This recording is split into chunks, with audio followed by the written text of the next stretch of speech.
हर खबर पर होगी आपकी पकड़। डाउनलोड कीजिए एबीपी लाइव ऐप। भारतीय साहित्य में जन चेतना के महान कवि माने जाने वाले सुदामा पांडे धूमिल ने कभी कहा था, एक आदमी रोटी बेलता है, एक आदमी रोटी खाता है, एक तीसरा आदमी भी है जो ना रोटी बेलता है ना रोटी खाता है, वो सिर्फ रोटी से खेलता है। मैं पूछता हूं, ये तीसरा आदमी कौन है? मेरे देश की संसद मौन है। आजकल तो कोरोना की वजह से संसद ही नहीं, पूरा देश मौन है क्योंकि लॉकडाउन है। लेकिन गरीबों की रोटी से खेलने वाले इस तीसरे आदमी का पता चल गया है। ये तीसरा आदमी कोई और नहीं बल्कि हमारा सिस्टम है। ये वही सिस्टम है जिसकी नाकामियों की वजह से मध्य प्रदेश के शहडोल से 853 किलोमीटर दूर महाराष्ट्र के जालना में कुछ मजदूर रोटी की तलाश में गए थे। लॉकडाउन में किसी तरह 40 दिन बिताने के बाद ये मजदूर पैदल ही अपने घर की तरफ निकल पड़े। इसी सिस्टम ने मजदूरों को उनके घरों तक पहुंचाने के लिए ट्रेनें चलाई। लेकिन विडंबना देखिए, मजदूर ट्रेन तक नहीं पहुंच पाए। ट्रेन उन तक पहुंची, वो भी तब जब वो पटरी पर चैन की नींद सो रहे थे। ट्रेन आई और 16 मजदूरों को हमेशा के लिए सुलाकर चली गई। अब यही सिस्टम पटरियों से मजदूरों के चिथड़े बटोर रहा है, उनके परिवारों को लाखों का मुआवजा दे रहा है। जिन मजदूरों को जीते जी जाने के लिए कोई साधन नहीं मिला, मौत के बाद उनके लिए एम्बुलेंस भी आई। उनके शवों के टुकड़ों की छानबीन के लिए मेडिकल टीमों को लेकर 2 डिब्बों वाली ट्रेन भी आई।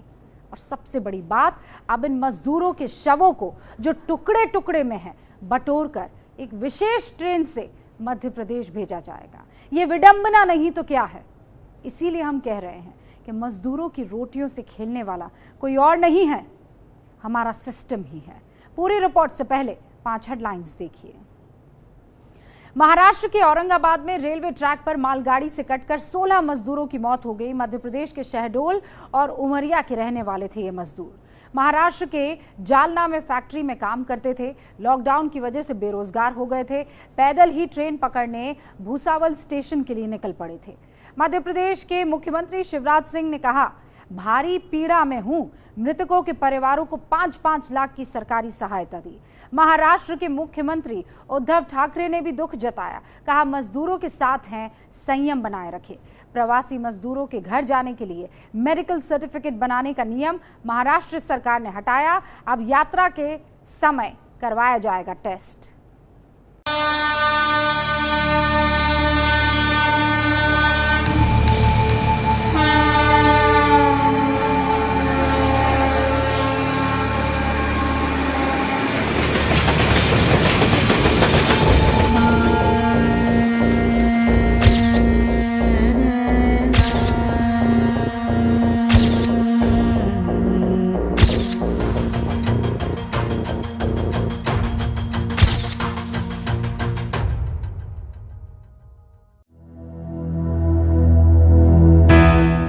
कल पूर्णमासी थी।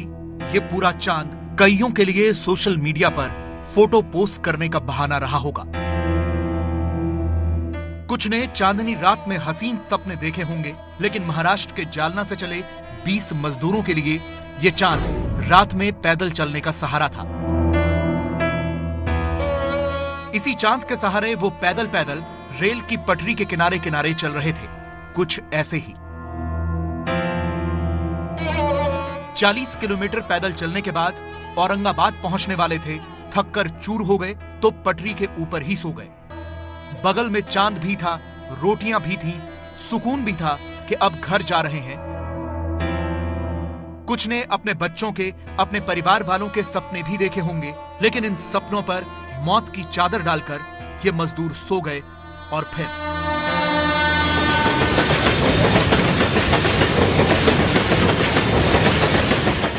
मतलब चलते चलते थक गए।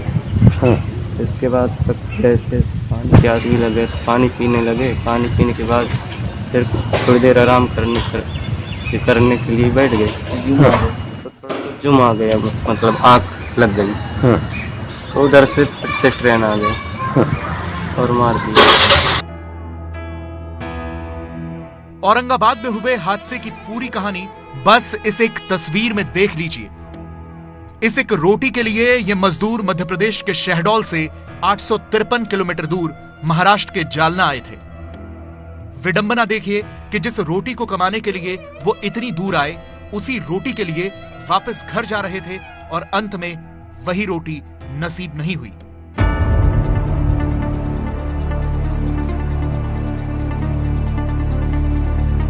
इन रोटियों को गिनते जाइए। कल शाम को जब ये जालना से चले थे तो अपने साथ ये रोटियां बनाकर लाए थे कि रास्ते में कहीं खा लेंगे। एक बार खा भी ली थी, कुछ रोटियां बचा ली थी। सोचा था कि सुबह भूख लगेगी तो खाएंगे, लेकिन वो सुबह कभी हुई ही नहीं, वो भूख कभी लगी ही नहीं।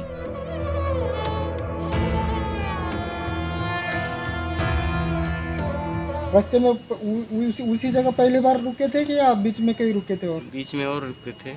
वहाँ क्या खाना गिना खाया?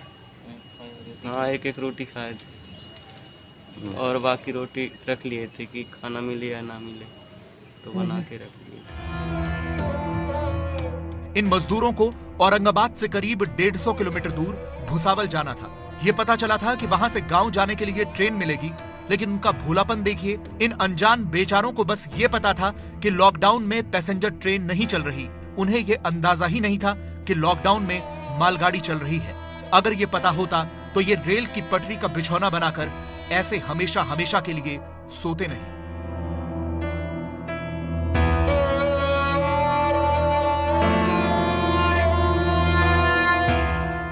ये सब बहुत दर्दनाक है, लेकिन आज आपको ये सब देखना होगा। आज उस सिस्टम को जगाना होगा जो इन 20 मजदूरों की मौत के लिए जिम्मेदार है। सूखी रोटियों के साथ रेल की इस पटरी पर सूखी दाल भी बिखरी हुई है।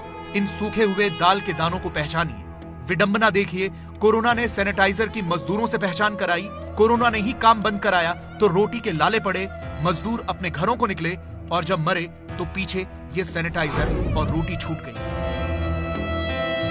सूखी हुई रोटियों, दाल के दानों और सैनिटाइजर के साथ ट्रैक पर कुछ और भी था, और वो थे मांस के लोथड़े और सूखा हुआ खून। पुलिस के हाथ में जो पॉलिथीन आपको दिख रहा है, उसमें इन मजदूरों के मांस के लोथड़े बीन बीन कर रखे जा रहे हैं। वो लोथड़े जो रेल की पटरियों के बीच पत्थरों में फंसे हैं। हमें मालूम है कि ये सब सुनने में आपको दर्दनाक और संवेदनहीन लग रहा होगा, लेकिन सोचिए जिन पर ये बीती होगी उनका क्या हाल हुआ होगा। जब सोते सोते पूरी मालगाड़ी ऊपर से गुजर गई होगी, जब मुंह से आह करने का वक्त भी नहीं मिला होगा, तब क्या हुआ होगा। इन गरीबों की तो नींद में ही मौत आ गई और हमेशा के लिए सुलाकर चली गई। आगे सुनिए, पटरी पर जो हरे रंग के पत्ते दिख रहे हैं ना, वो मांस के लोथड़ों को ढकने के लिए हैं। ये सिस्टम कितना क्रूर है, जिसने जीते जी इन मजदूरों के बारे में नहीं सोचा। उनकी मौत के बाद उनके चीथड़ों को बीनने के लिए पुलिस भी है, रेलवे भी और डॉक्टर और मेडिकल कर्मी भी। इन मेडिकल कर्मियों को लेकर बाकायदा रेल के 2 डिब्बे पहुंचे हैं। इन मजदूरों की बदकिस्मती देखिए, ये लॉकडाउन से भी बच गए थे, रोटियां बता रही हैं कि भुखमरी से भी बच गए थे, लेकिन अंत में अपनी बदकिस्मती से हार गए।